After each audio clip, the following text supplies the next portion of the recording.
வணக்கம். சிவலிங்கம், SSK export நிறுவனத்தின் உரிமையாளர். திருநெல்வேலி மாவட்டம் 831 கிராமங்கள் கூட்டு குடிநீர் வந்து mega engineering and infrastructure limited company.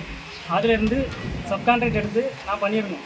இதில் பண்ணியிருந்தது வந்து மெஷர்மெண்ட் வந்து ஆர்டிஎல் தகவல் கட்ட மெஷர்மெண்ட்டும் மெகா இன்ஜினியரிங் கண்ட மெஷர்மெண்ட்டும் நிறைய முரண்பாடு இருக்குது. இதில் வந்து உண்மையான அளவீடு என்னங்கிறது அலசி ஆராய்ச்சி எனக்கு தெளிவான ஒரு என்கொயரி தேவைப்படுது. அதுக்கப்புறம் இது சம்மந்தமாக வந்து நான் வந்து நிறைய இடத்துல கம்ப்ளைண்ட் புகார் எல்லாமே கொடுத்துருக்கேன். அரசு அதிகாரிகள் கொடுத்தாலுமே எல்லாம் மாறி மாறி ஆர்டிஏலே ஒரே அதிகாரி வந்து வெவ்வேறு பதில்கள் தராங்க, மாற்றி எல்லா எவிடன்ஸும் எல்லாமே இருக்குது. எல்லாமே என்கிட்ட ஆவணங்களின் அடிப்படையில் தான் சொல்கிறேன்.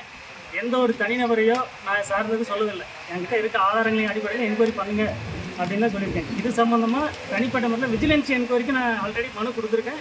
என்னுடைய கோரிக்கையும் அதுதான், ஆவணங்களின் அடிப்படையில் வந்து விஜிலன்ஸ் என்கொயரி பண்ணுங்கள். யார் தப்பு பண்ணியிருக்கா, அவங்க தப்புனதெல்லாம் உண்மையாக வெளியில் வரணும் அப்படிங்கிறது என்னுடைய கோரிக்கை. நீங்கள் வந்து நான் வந்து வாட்டர் டேங்க் இதெல்லாம் வாட்டர் டேங்கு பைப் லைன் எல்லாம் போட்டு பேமெண்ட் கேட்டால் இன்றைக்கி நாளைக்கு இழுத்து அடிச்சுட்டு சரியான மெஷர்மெண்ட் தர மாட்டாங்க.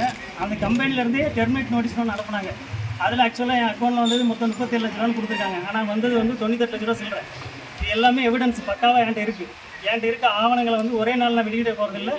ஒன் பை ஒன்னாக பொதுமக்களின் பார்வைக்கு நான் டெய்லியோ இல்லை தேவைக்கு ஏற்ப நான் வெளியிடுவேன். நீங்கள் ஆர்டிஐ ரிப்போர்ட்டு, மெகா கம்பெனி தந்த ரிப்போர்ட்டு எல்லாமே ஆவணங்களின் அடிப்படை. யாரையுமே தனிப்பட்ட முறையில் குற்றம் சாட்டலை.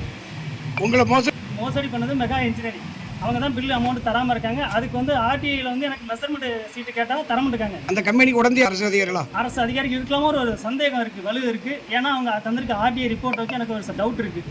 அதனால விசாரணை பண்ணணும்னு கேட்கேன். இது சம்பந்தமாக கோர்ட் எதுவும் நடறீங்களா? இது சம்மந்தமாக இதில் எதுவும் முடிவு கிடைக்கலன்னா விடாமல் நான் ஹைகோர்ட்டில் கண்டிப்பாக ரெட் பெட்டிஷன் ஃபைல் பண்ண போகிறேன். எல்லாத்துக்கும் தெரியப்படுத்தும் இதை மேலிடத்தால்.